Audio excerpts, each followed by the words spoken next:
सो UPSC के mains के preparation में जीएस के जो 4 पेपर्स है वो बहुत इंपॉर्टेंट है, क्योंकि उसका weightage total 1000 out of 1750 marks total 1000 रहेगा।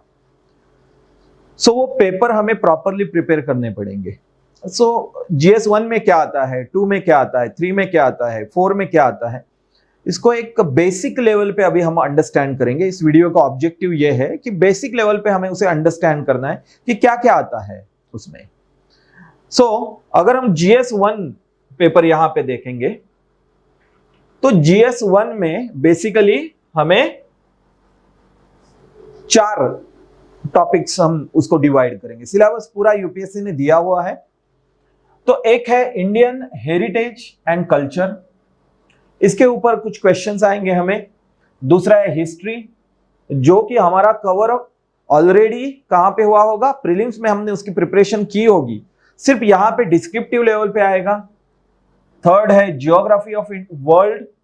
ओके, सो ये एग्जैक्टली यूपीएससी के सिलेबस में मेंशन वर्ड है। नोटिफिकेशन में जो वर्ड मेंशन है वही हम देख रहे हैं। यहां पे लिखा है geography of the world, but India में जो रिसोर्सेस है उसके ऊपर भी यहां पे कुछ क्वेश्चंस आते हैं, बट वो हमें बाद में डेप्थ में देखना पड़ेगा। नेक्स्ट है सोसाइटी। सो इंडियन जो सोशल इश्यूज है उसके ऊपर यहां पे क्वेश्चंस आते हैं। ये रहेगा जीएस 1। जीएस 2 को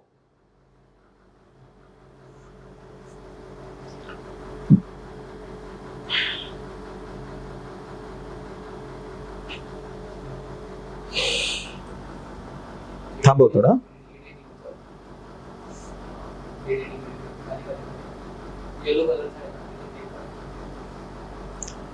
येलो कलरचं काय? हा इथं आता काय क्लिक करू?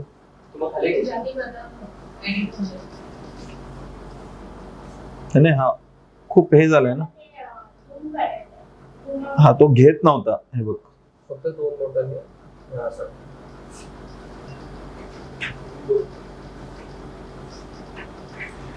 आता व्यवस्थित होईल ना?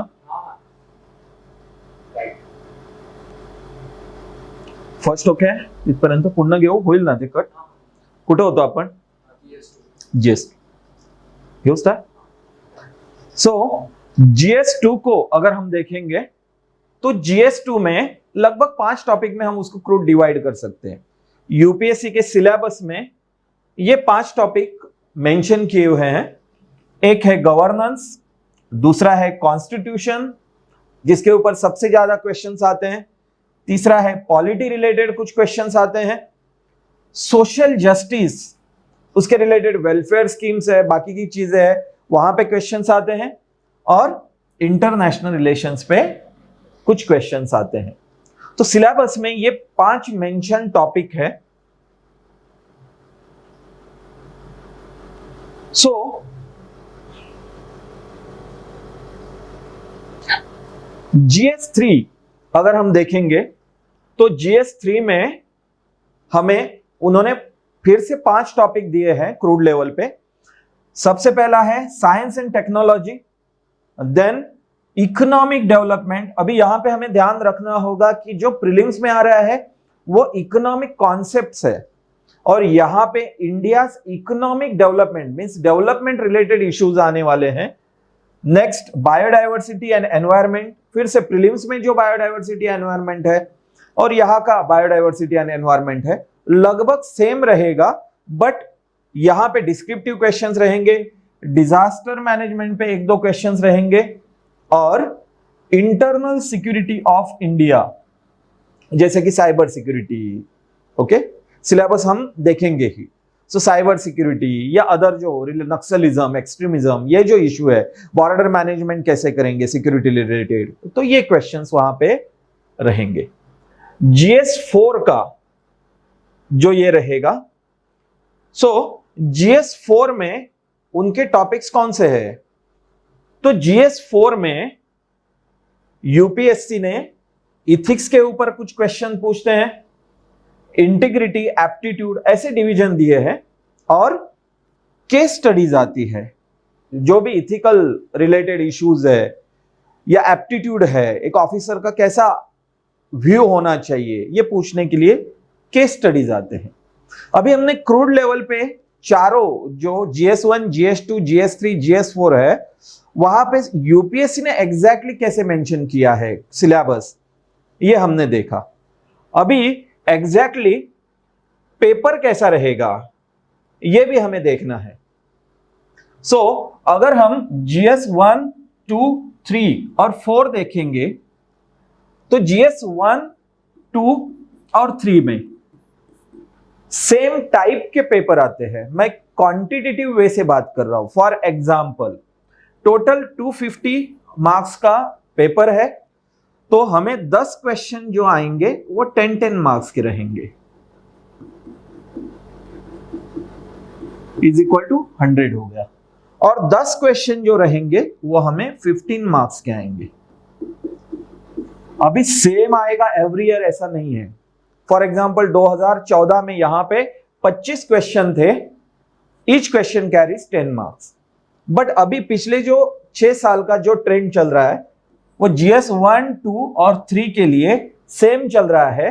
पहले 10 क्वेश्चन आएंगे उनके, सपोज ये क्वेश्चन पेपर है, ओके, तो पहले जो 10 क्वेश्चन है वो 10 इंटू 10, नेक्स्ट जो 10 क्वेश्चन है वो 10 इंटू 15।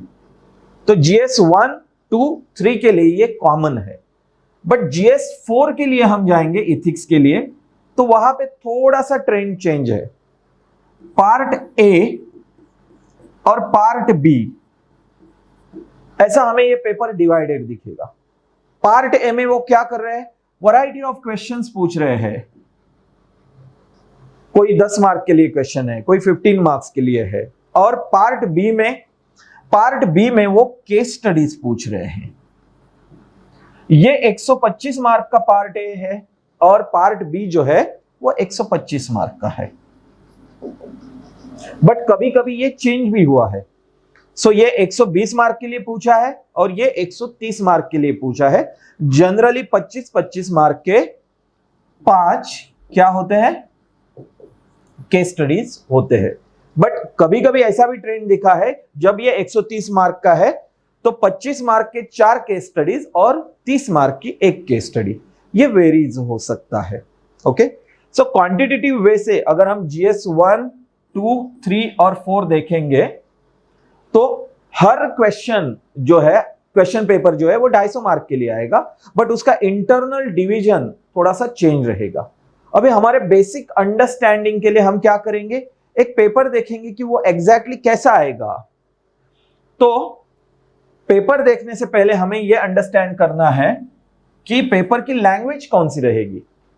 तो हर क्वेश्चन है वो हिंदी में रहेगा और उसके नीचे इंग्लिश में रहेगा।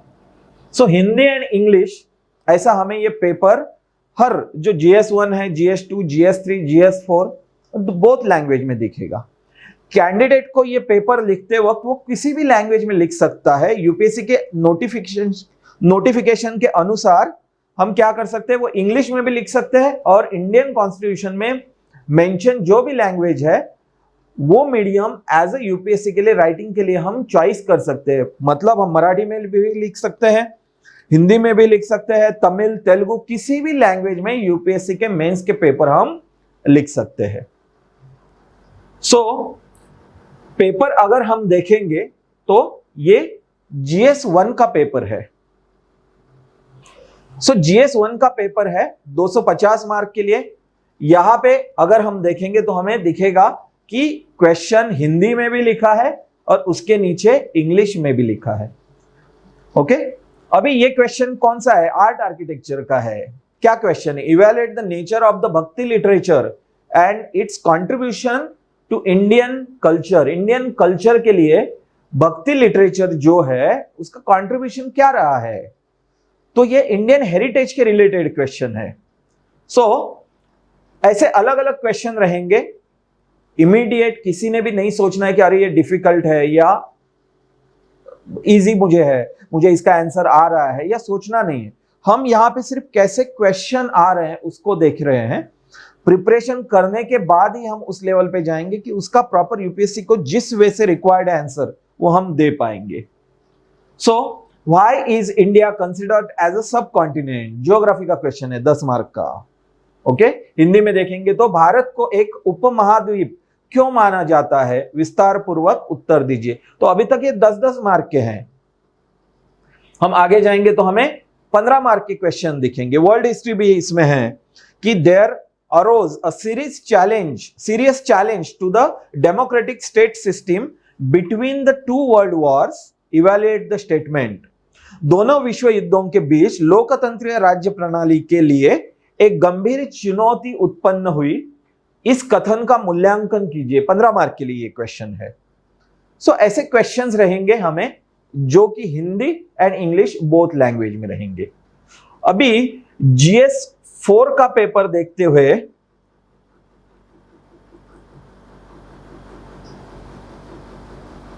हमें दिखाई देगा कि ये जीएस 4 का पेपर है।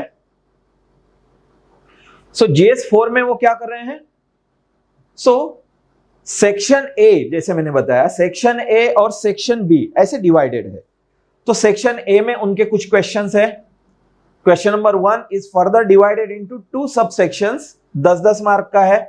क्वेश्चन कैसे है, identify 5 ethical traits on which one can plot the performance of a civil servant, justify their inclusion in the matrix. 5 नैतिक लक्षण, उन 5 नैतिक लक्षणों की पहचान कीजिए जिसके आधार पर लोक सेवक के कार्य निष्पादन का आकलन किया जा सकता है, मैट्रिक्स में उनके समावेश का औचित्य सिद्ध कीजिए। यह 10 मार्क के लिए है। ओके, कुछ क्वेश्चन ऐसे है, यहां पे स्वामी विवेकानंद का कोट है, every work has got to pass through hundreds of difficulties before succeeding, those that perseverance will see the light sooner or later। Swami Vivekananda. इसका इलेबोरेट कीजिए आप, कोटेशन के बारे में आपको क्या लगता है। प्रत्येक कार्य की सफलता से पहले उसे सैकड़ों कठिनाइयों से गुजरना पड़ता है, जो दृढ़ निश्चयी है वे ही देर सबेर प्रकाश को देख पाएंगे, मतलब सक्सेस हो पाएंगे। आपको लिखना है 150 वर्ड में स्टेटमेंट के बारे में, हमें उसे क्या पता चला, हमारी थॉट प्रोसेस क्या है, इसको लिखना है। सो ये पार्ट 1 है। ऐसे थॉट्स आएंगे या और क्वेश्चन। एक बार उन्होंने क्वेश्चन पूछा था, what do you mean by success, आप किस चीज को सक्सेस मानते हैं, आपकी थॉट प्रोसेस क्या है, आप कैसे उसके बारे में सोचते हैं। तो हमें उसको 150 वर्ड्स में 200 वर्ड्स में लिखना है। यहां पे हमें दिखाई देगा कि ये क्या है, ये जैसे कि मैंने बताया था कि केस स्टडी है।